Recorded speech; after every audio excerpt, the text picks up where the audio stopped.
ഗവർണറോട് നന്ദി രേഖപ്പെടുത്തുന്നതിനോടൊപ്പം തന്നെ അപ്പുറത്തിരിക്കുന്ന പ്രതിപക്ഷ നേതാവ് ശ്രീ പിണറായി വിജയനോടും നന്ദി രേഖപ്പെടുത്തുകയാണ്. കാരണം ഇത്രയും വലിയ ഭൂരിപക്ഷത്തിന് ഞങ്ങൾക്കൊക്കെ ജയിക്കുവാനുള്ള ഒരു അവസരമൊരുക്കിയ മനുഷ്യനാണ് അദ്ദേഹം. ഇപ്പോൾ ഓർമ്മ വരുന്നത് ഉല്ലാസത്തേന്മഴയിലെ റോബർട്ട് പ്രിൻസിയോട് പറയുന്ന ഡയലോഗാ, നന്ദി പ്രിൻസി, 1000 നന്ദി. പിണറായി വിജയനോടൊപ്പം അദ്ദേഹത്തോടൊപ്പം പ്രവർത്തിച്ച മറ്റ് മന്ത്രിമാരോട് ഞാൻ നന്ദി രേഖപ്പെടുത്തുകയാണ് സാർ. ആദ്യം എനിക്ക് നന്ദി രേഖപ്പെടുത്താൻ തിരുവനന്തപുരത്ത് എടുക്കുകയാണ് വി ശിവൻകുട്ടി. എന്റെ നമ്പറായി എനിക്കുള്ളത് മേടിച്ചിട്ട് വരാം.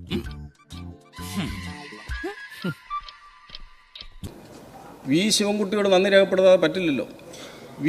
എന്താ ഉള്ളി വെച്ച് സംസാരിക്കണ പോലെ? ഇല്ല, ഒന്നുമില്ല. വി ശിവൻകുട്ടിയെ ലോകം അറിയപ്പെടുന്നത് അങ്ങിരിക്കുന്ന ചേംബറിൽ കയറി ആ കമ്പ്യൂട്ടറുകളും കസേരകളും എല്ലാം തല്ലിപ്പൊളിച്ച് മുണ്ട് മടക്കി കുത്തുനിന്ന് ആനന്ദ നൃത്തം ആടിയ ആളാണ് വി ശിവൻകുട്ടി. അന്ന് ഓർമ്മ വരുന്നില്ല. നീ കിടന്ന് ഉരുളൊന്നും വേണ്ട, ഇക്കാര്യമേ എനിക്ക് നല്ല ഓർമ്മയുണ്ട്. എങ്ങനെ? Flash back.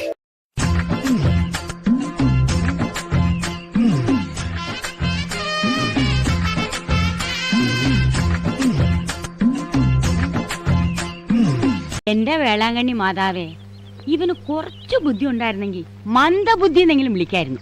അതും ഇല്ലാതായി. അന്നാണ് ലോകമാദ്യമായി വി ശിവൻകുട്ടിയുടെ ശുഷ്കാന്തി ലോകമെമ്പാടും കണ്ടത്.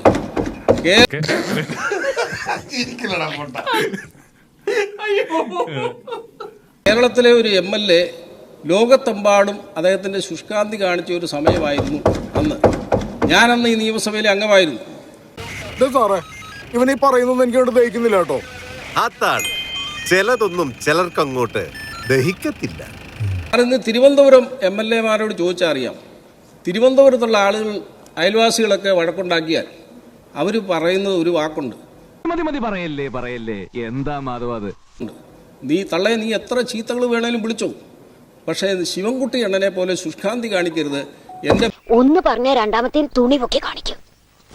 ഞാൻ ശിവൻകുട്ടി അണ്ണനെ പോലെ ശുഷ്കാന്തി കാണിക്കരുത്, എൻ്റെ ഭാര്യയും മക്കളും ഒക്കെ ഇവിടെ നിൽക്കുകയാണ് എന്നാണ് പറയുന്നത്. സാർ, അദ്ദേഹത്തോട് നന്ദി പറയണം. പിന്നെ എന്ത് ചെയ്യാനാടാ, ഞാൻ ഇങ്ങനൊരു ദുരന്തനായി പോയി. ഈ വീട്ടിലെ ഏറ്റവും വലിയ ദുരന്തമാണ് ഇവൻ. വൈകിട്ട് കാണാം. Okay, see U.